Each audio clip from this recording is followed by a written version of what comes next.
우리는 예수님께서 친히 제자들을 불러 모아 하나님 나라의 삶의 기준을 가르쳐 주신 산상수훈 가운데 가장 중요한 원리에 해당하는 말씀을 읽었습니다. 자, 여기서 제일 중요한 원리는 우리가 읽은 마지막 절에 나와 있습니다. 너희 아버지의 온전하심과 같이 너희가 그와 같은 모습으로 살아야 한다고 우리에게 그 기준을 말씀해 주셨죠. 어떤 아버지가 어린 자녀 10대 자녀를 둔 아버지가 출장을 좀 오래 갈 일이 있어서 집을 떠나게 됐답니다. 그래서 이 아버지가 자기가 없는 동안 이 부인이 아내가 힘들어할까 봐 이 아이들에게 신신당부를 하는데 그 중에 이제 티네이저 10대 나이인 큰아들에게 아주 특별하게 당부를 했습니다. 뭐라고 당부를 했을까요?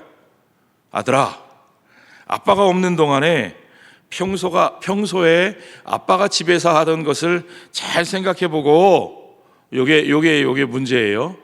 평소에 아빠가 하던 모습을 네가 잘 생각해보고 아빠 대신에 네가 그렇게 해야 된다. 자기 딴에는 잘 맡긴다고 아빠 대신에 네가 아빠처럼 그렇게 해야 된다. 여러분, 뭐가 문제인지 짐작이 가세요? 네. 자, 이 아빠의 생각은요, 그렇게 하면 이 아이가 어떻게 할 거라고 기대했겠어요?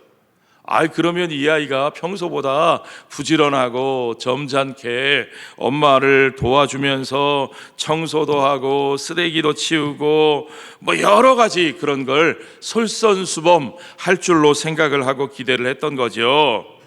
자, 그 기대를 하고 출장을 갔다가 왔어요.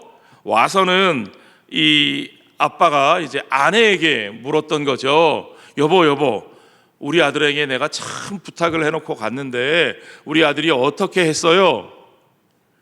돌아온 이야기는 뭘까요?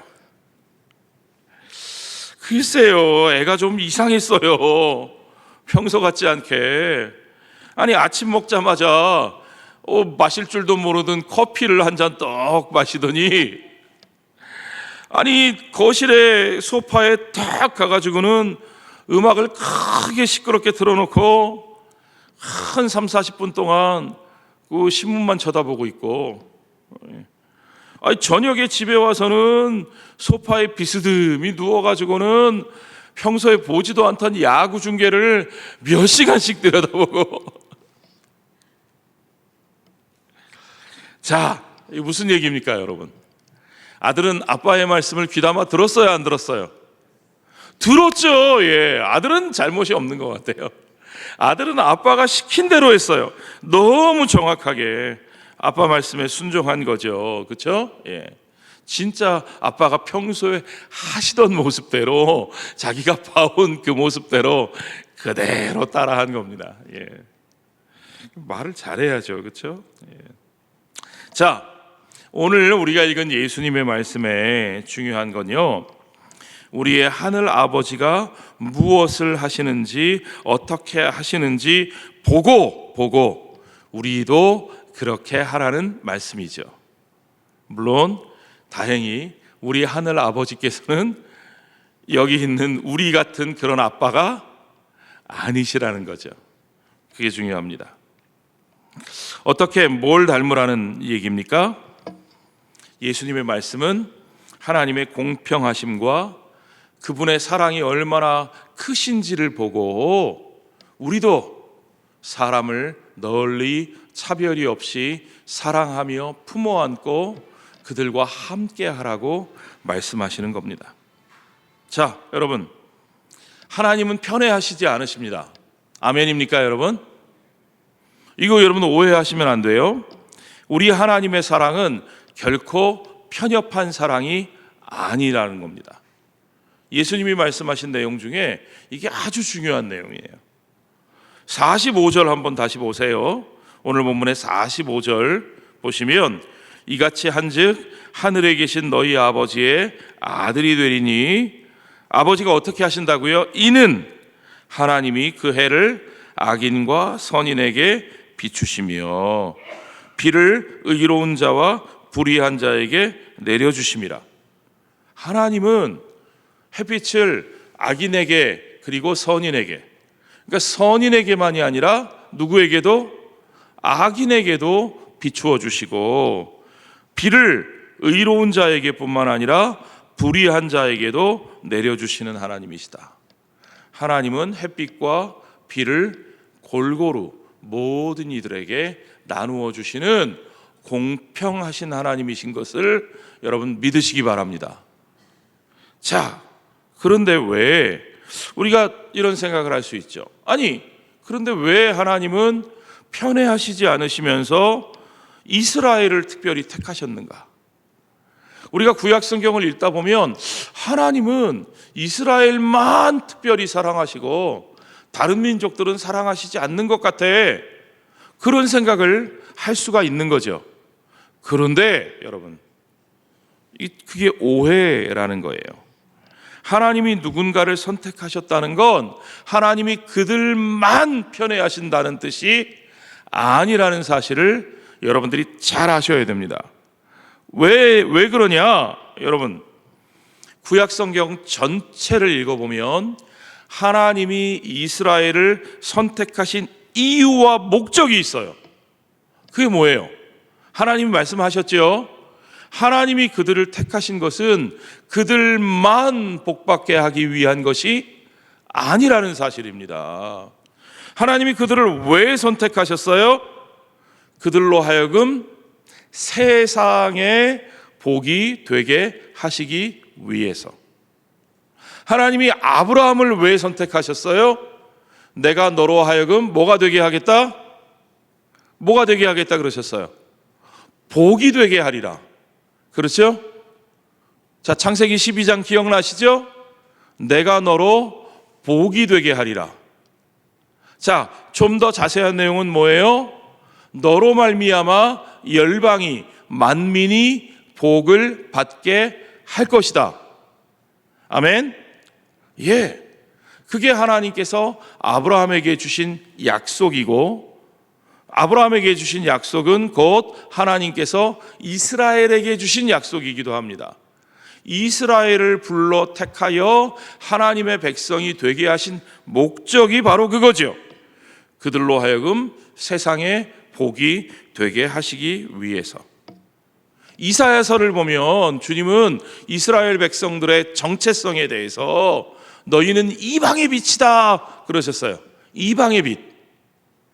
너희는 이스라엘의 빛이다가 아니고 너희 이스라엘은 온 이방의 열방의 빛으로 세우심을 받았다는 말입니다. 이게 무슨 말일까요? 여러분, 하나님의 택한 백성은 이 땅의 빛으로 소금으로 부르심을 받았다는 겁니다. 그들이 존재하는 이유는 그들 자신들만을 위해서 존재하는 게 아니라 그들이 비추게 하신 세상, 그렇죠? 예. 그들을 통해서 복되게 되는 세상. 그러니까 하나님은 세상을 위해서, 열방을 위해서, 이방을 위해서 하나님의 백성 이스라엘을 택하셨다는 거죠. 부르시고 택하셨다는 거예요. 교회도 마찬가지입니다. 구약의 이스라엘, 하나님의 백성의 정체성은 그대로 신약의 교회. 사도 바울이 바로 영적인 아브라함의 자손이라고 말하고 있는 교회의 정체성으로 그대로 이어지는 거죠. 그래서 하나님이 아브라함에게 주신 축복, 이스라엘에게 주신 정체성, 그 모든 것들이 그리스도의 몸인 교회를 통해서 이루어지는 것이고, 그러므로 교회를 부르신 하나님의 선택은 세상을 복주시고 세상을 구원하기 위한 축복의 통로로 교회를 부르셨다는 겁니다.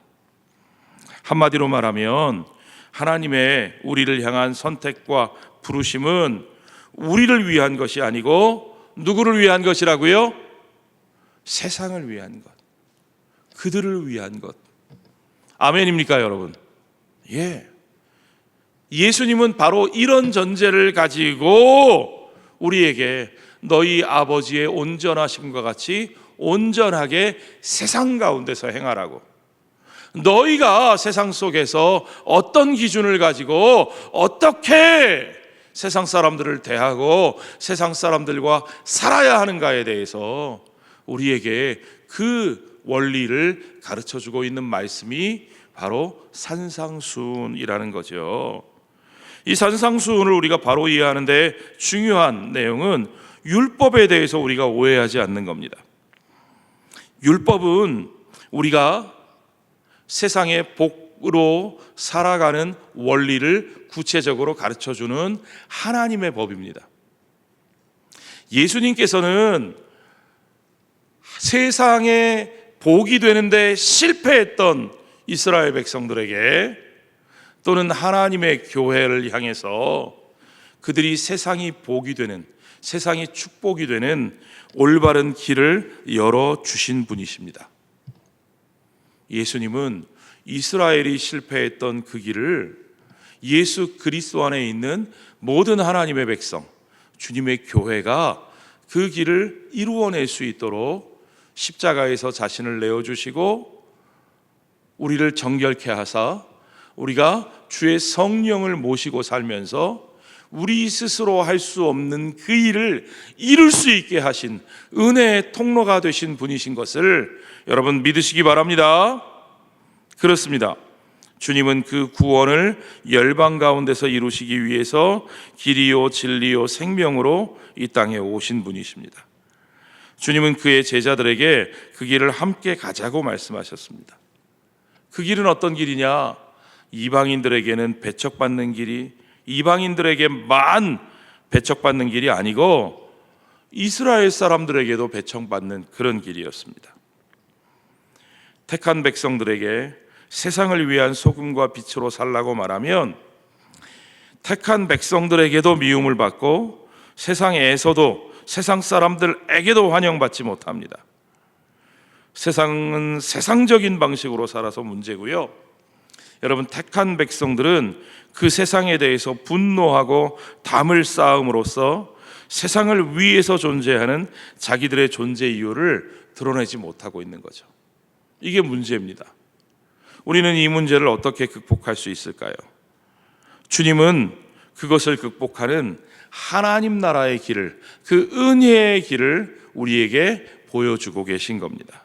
자, 율법을 통해서 이미 우리에게 주어진 하나님의 정의, 어떤 것이 정의인가, 어떻게 사는 것이 올바른 삶인가는 율법에 이미 다 나와 있어요. 여러분, 신명기에도 나와 있고 레위기에도 나와 있고 민수기에도 나와 있고 그 뒤에 역사서를 통해서 선지서를 통해서 수많은 내용으로 이미 우리에게 주어져 있습니다.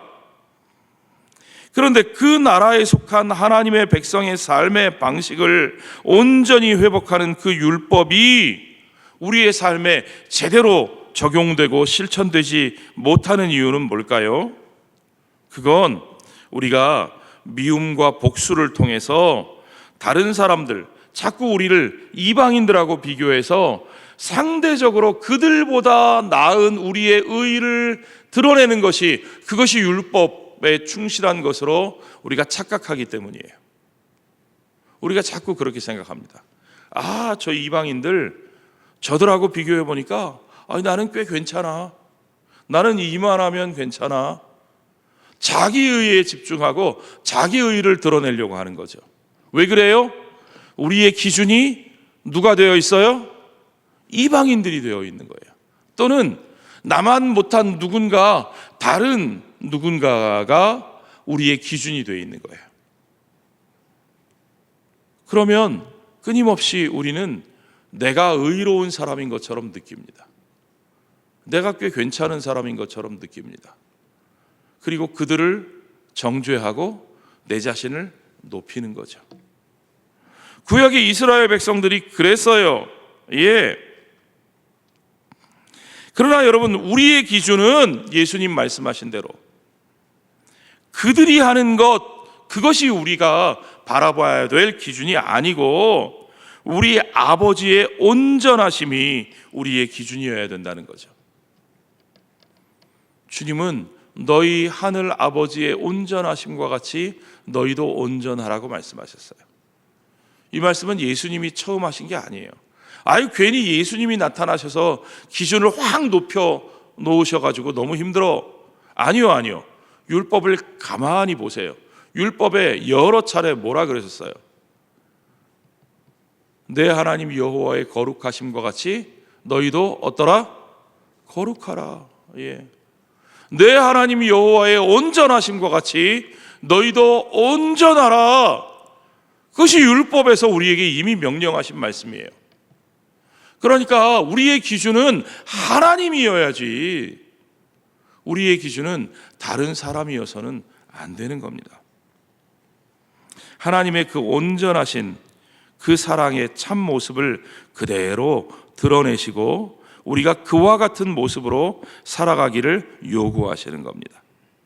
하나님의 사랑의 그 깊이와 길이와 넓이와 높이를 우리가 왜곡하지 말아야 하고, 그 잘난 우리의 눈높이로 그걸 왜곡하면서 우리의 정죄와 증오를 합리화하지도 말고, 그 하나님의 본래의 모습, 하나님이 본래 바라시는 것들을 제대로 이해하면서 그대로 닮아가기를 원하시는 것이 바로 성경 전체가 우리에게 요구하시는 겁니다. 자, 그래서 38절에 보면 율법과 예수님의 말씀하시는 것을 이렇게 비교합니다. 38절에 한번 보세요. 또 눈은 눈으로 이는 이로 갚으라 하였다는 것을 너희가 들었으나. 구약 율법에 나오는 구절이죠. 문제는 율법이 잘못된 게 아니에요. 율법 자체가 잘못된 게 아니에요. 우리는 이 말씀을 어떻게 이해하냐면, 눈에는 눈, 이에는 이. 그러니까 나한테 잘못한 사람들은 복수해야 돼, 복수. 가만두지 않겠어. 그러나 여러분, 율법이 그것을 말하고 있는 건가요? 아닙니다. 그렇지 않습니다.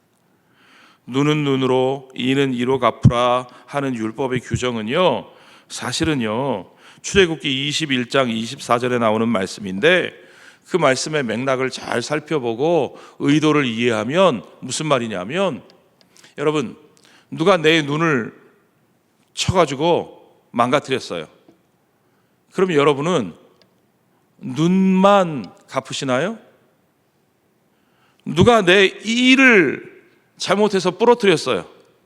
그럼 여러분, 그 사람에게 벌을 줄 때 내 이 하나가 부러졌으면 그 사람도 이 하나만 부러뜨리는 벌을 줄까요? 어떻게 합니까? 내가 하나를 맞았으면 상대에게 몇 개를 갚아요? 2개, 3개, 4개. 인간의 분노와 복수는 통제가 됩니까? 안 됩니까? 안 되죠. 그러니까 출애굽기 21장 24절의 말씀은 누가 어떤 잘못을 저질렀으면, 누가 누군가에게 상해를 입혔다면 그 사람이 잘못을 저지른 만큼만 그 사람에게 벌을 주어야 한다.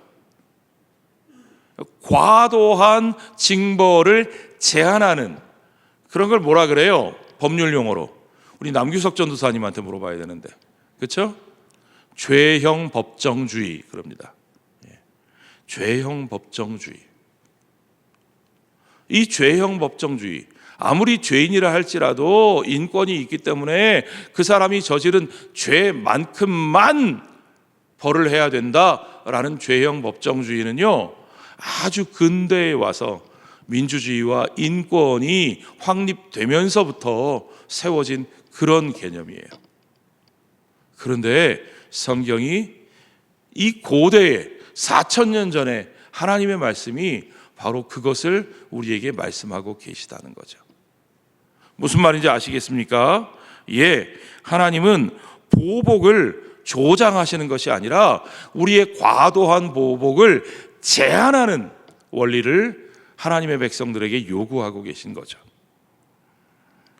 또 보십시오, 여러분. 우리가 구약을 얼마나 오해하고 있는지요. 오늘 본문의 43절부터 한번 보시죠. 또 내 이웃을 사랑하고 내 원수를 미워하라 하였다는 것을 너희가 들었으나, 자, 바리새인들이, 서기관들이 이렇게 가르쳤다는 거예요.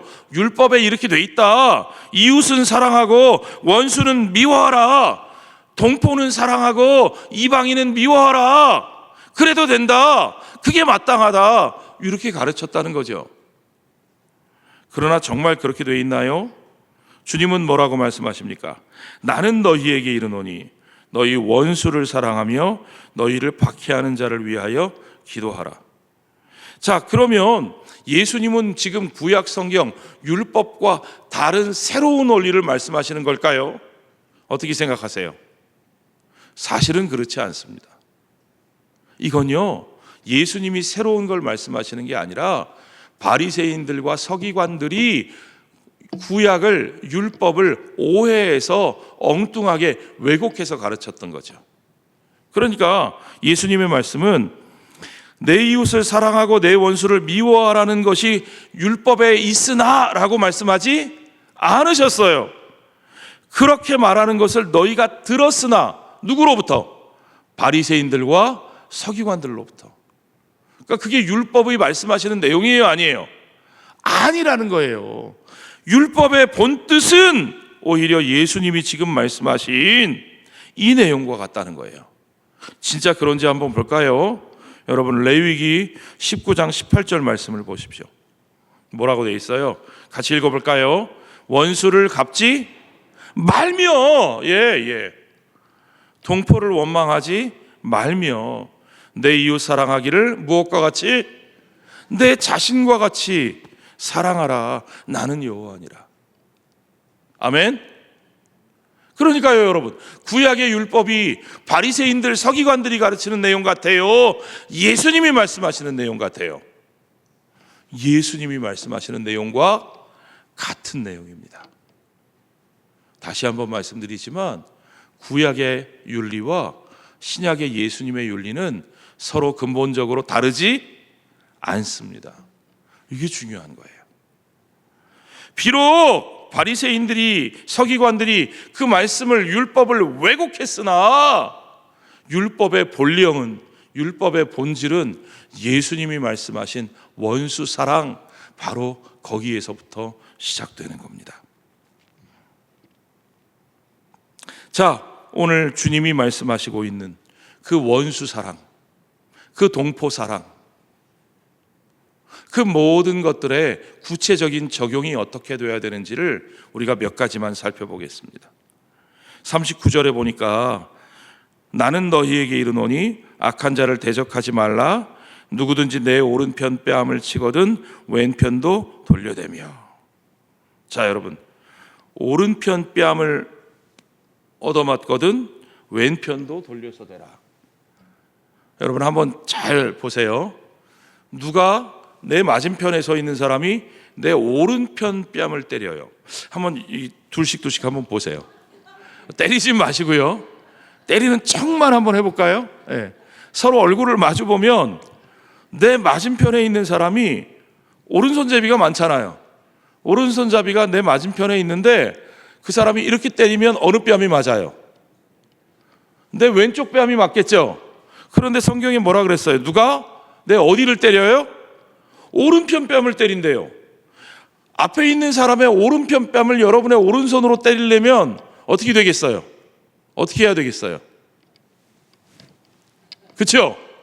이거는 안 돼요. 이거는 왼쪽 뺨 때리게 되고 이렇게 하면 오른편 뺨 때리는 거예요. 근데 여러분, 이거하고 이거가 뭐가 다른 줄 아세요? 이거는요, 그냥 때리기 위해 때리는 거예요. 이렇게 때리는 건요, 유대인들에게나 오늘날 우리들에게나 이건 경멸의 표시예요. 업신여기는 거예요. 너 따위를, 무슨 말인지 아시겠어요? 예.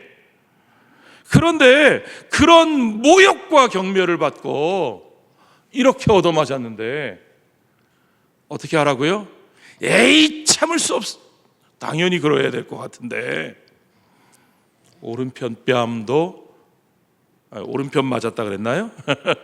왜 오른편 왼편이 헷갈리죠?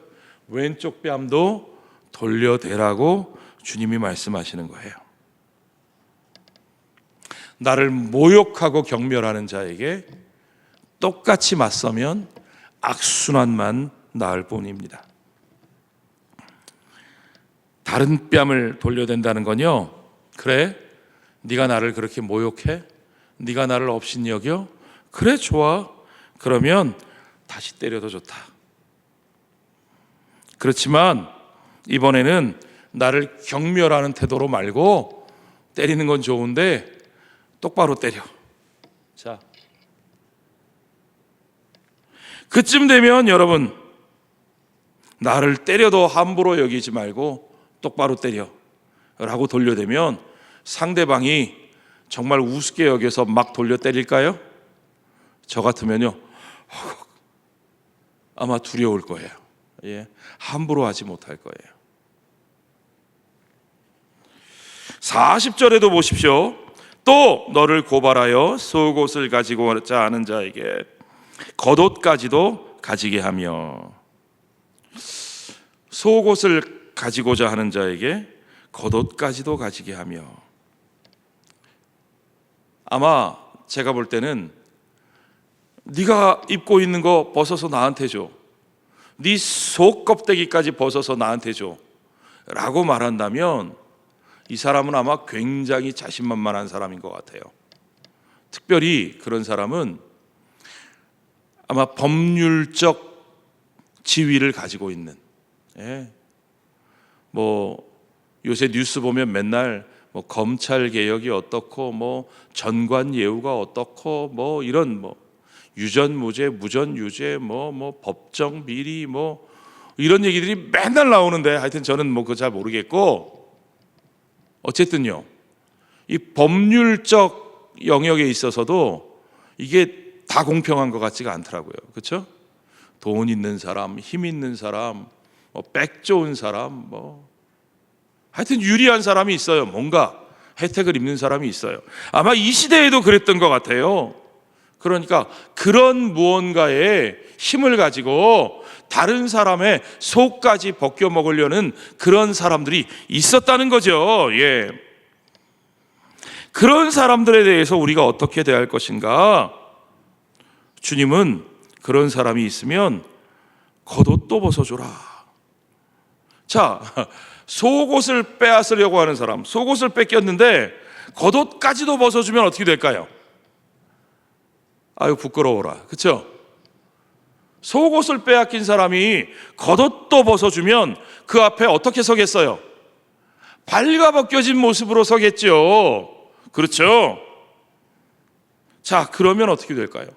지금 주님의 말씀은 그렇게 발가벗겨진 모습으로 그 앞에 서서 그를 부끄럽게 만들으라는 거예요. 로마서 12장 20절에 보면 이런 말씀이 나옵니다. 내 원수가 줄이거든 먹이고 목마르거든 마시게 하라. 그리함으로 내가 숯불을 그 머리에 쌓아 놓으리라. 원수예요. 내 것을 빼앗으려고 하고 나를 해코지하려고 하는 자예요. 그런데 그가 연약한 모습으로 내 앞에 서 있습니다. 마치 다윗을 괴롭히던 사울이 다윗 앞에서 정신 모르고 이렇게 쿨쿨 잠들어 있는 것처럼 연약한 모습으로 내 앞에 있습니다. 이때다, 잘됐다, 너 당해봐라 하는 것이 아니라 그가 줄이거든 먹이고 그가 목마르거든 마시게 하라는 거예요. 그러면 어떤 결과가 나와요? 에이 바보야, 네가 네 찬스를, 기회를 사용하지 못했으니까 너는 나한테 죽었어 하고 역공을 당하는 게 아니고, 이게 뭐지? 저 사람 그의 머리에 숯불을 얹어놓은 것 같이 그를 부끄럽게 만드는 전혀 차원이 다른 대응을 우리가 해야 한다고 말씀하시는 겁니다. 마지막으로 41절 42절에 보면 또 누구든지 너로 억지로 오리를 가게 하거든 그 사람과 몇 리를 동행해요? 10리를 동행하고 내게 구하는 자에게 주며 내게 꾸고자 하는 자에게 거절하지 말라. 제가 아는 서울의 어떤 교회, 이름이 다 나오겠네요. 어차피 서울에 왕십리교회가 있습니다. 왕십리교회. 우리 교단에 아주 전통이 있는 교회인데, 여러분 왕십리의 뜻 아시죠? 옛날에 태조 이성계가 이 한양 도성을 정하려고 할 때에 무학대사한테 정해달라 그랬더니 거기서 십리를 더 가라. 왕십리에다 처음에 이제 그 도성을 세우려고 했는데 거기서 십리를 더 가라. 그래가지고 지금 한양 도성이 세워진 거라는 거예요. 그래서 그 동네를 왕십리, 여기서 십리를 더 가라, 그렇게 이름을 붙였대요. 왕십리. 그 왕십리 교회에 가면 로비에 큰 족자에 왕십리 정신 이렇게 써 있어요. 아니 교회의 왕십리 정신이 무슨 뜻일까요? 무학대사가 왕십리, 십리를 더 가라 그랬는데 그럼 스님의 정신을 따르는 게 교회에 붙여 있을까요? 그런 뜻이 아니고요. 왕십리 정신은 바로 이 마태복음 5장 41절 말씀을 써놓은 거예요. 누가 너희에게 오리를 가자 하거든 십리를 더 가주라. 아니 나한테 왜 이러세요? 내가 왜 당신하고 오리를 가져야 돼요? 내가 왜 그런 손해를 봐야 돼요? 예. 여러분 요즘 MZ세대 젊은이들이 특징이 뭐냐면 직장 상사가 아무개 씨 이걸 좀 해주세요 그러면 제가요? 그런답니다. 첫 마디는. 그 다음엔 왜요? 그런답니다. 왜요? 마지막에는 뭔지 아세요? 지금요? 예. 제가요? 왜요? 지금요? 그런답니다. 예. MZ세대만 그런 건 아니죠. 요즘 우리들이 얼마나 손해보는 일에 민감합니까? 예. 조금이라도 손해보면 큰일 납니다. 예. 주님은 누군가 나에게 오리를 가자 할 때 기꺼이 십리를 가질 수 있는 것이 하나님 나라의 백성, 예수 그리스도의 제자 된 사람들의 모습이라는 겁니다. 여러분, 오늘 우리는 어떤 방식의 삶을 살고 있습니까? 우리에게는 세상의 사람들과 다른 삶의 방식이 있습니다. 우리에게는 복수가 아니라 폭력과 불의에 맞서 하나님의 방식으로 승리를 거두는, 폭력에 폭력으로 맞서는 게 아니라 불의에 불의로 맞서는 게 아니라 하나님의 방식으로 대응하는 예수 그리스도의 제자답게 살아가는 우리의 삶의 방식이 있어야 하고, 주님은 바로 그것을 산상수훈에서 우리에게 가르쳐 주신 줄로 믿습니다. 자, 여러분 어떻게 생각하세요?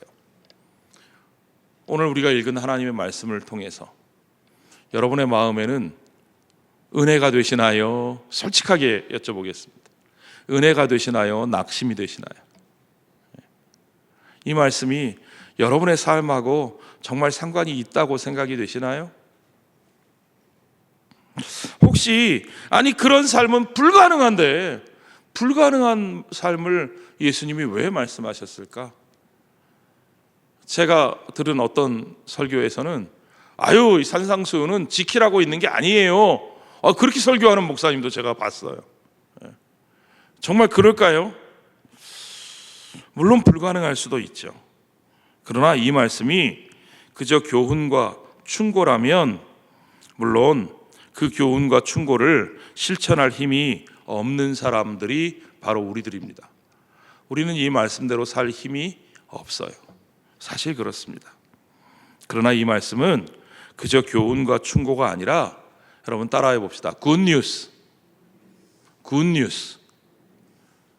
복음이라는 말이죠. 좋은 소식이라는 뜻입니다.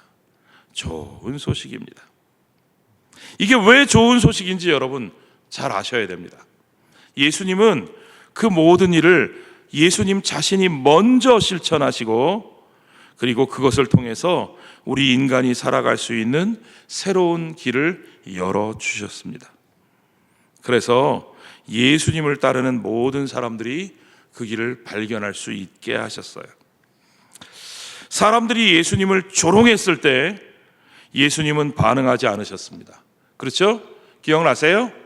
예.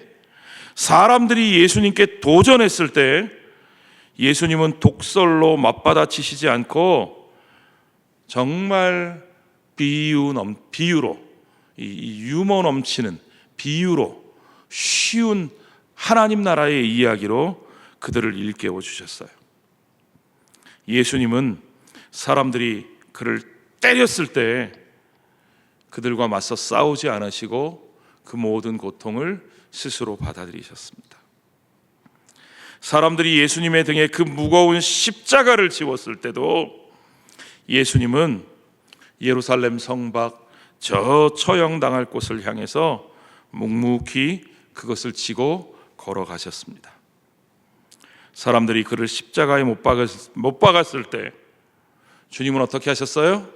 그들을 위해서 축복하고 용서의 기도를 드리셨습니다.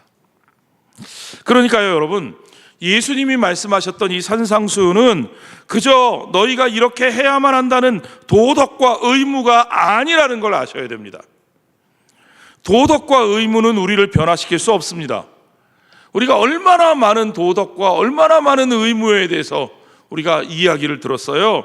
그걸 듣는다고 우리가 변화됩니까? 아니요. 그러나 이 산상수훈의 말씀은 우리에게 부과한 도덕과 의무가 아니라 주님 자신이 걸어가신 주님의 삶에 대한 이야기입니다.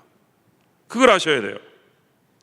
주님 자신이 우리를 위해 이루어 주신 것, 그러니까 그가 우리에게 주신 하나님 나라의 모습을 주님이 친히 이루어내시고 주님이 친히 보여주시고 주님이 친히 우리에게 그 길을 걸어갈 수 있게 하시는 거죠.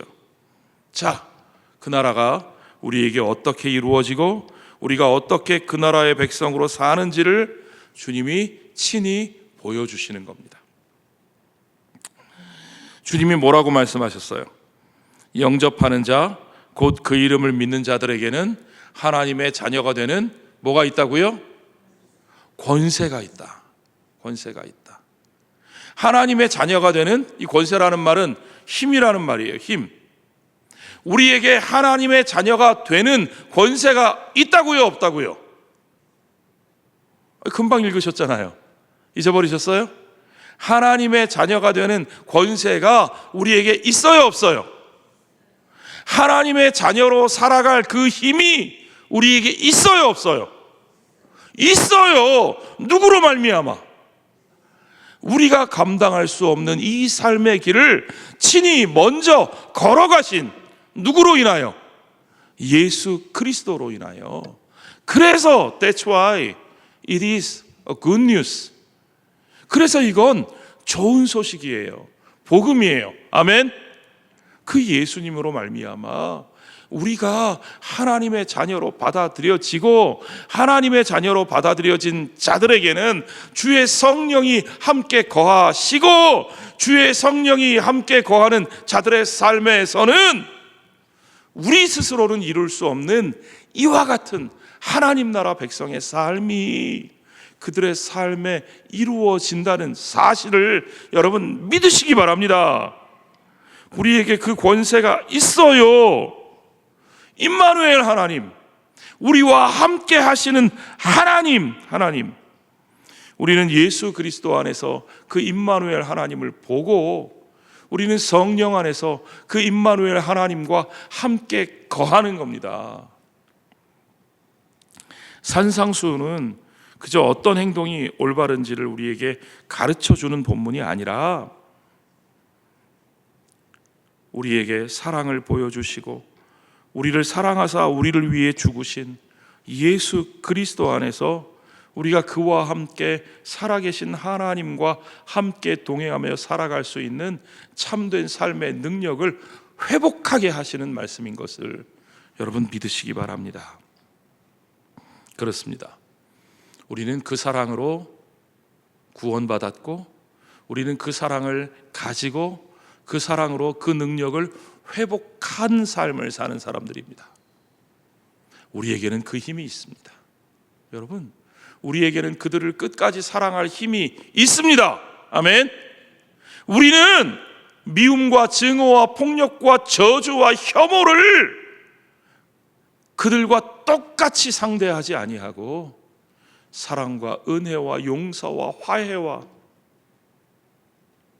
그 모든 하나님의 마음으로 품고 온전히 대할 수 있는 그 힘이, 그 하나님의 자녀의 권세가 저와 여러분에게 있다는 사실을 믿으시고, 여러분 그러한 삶을 향해서 하루하루 성령의 도우심을 구하며 예수 그리스도가 걸어가신 그 길로, 아니 난 그런 건 못 살고, 아니 그런 건 나하고 상관없고 적당히 예수 믿는 척 하다가 천국 가면 되는 거지. 아니요. 예수와 함께 예수의 길을 걸어갈 그 능력을 우리에게 주신 하나님을 신뢰하며 온전히 그 길을 날마다 걸어가는 저와 여러분 되시기를 주의 이름으로 축원합니다.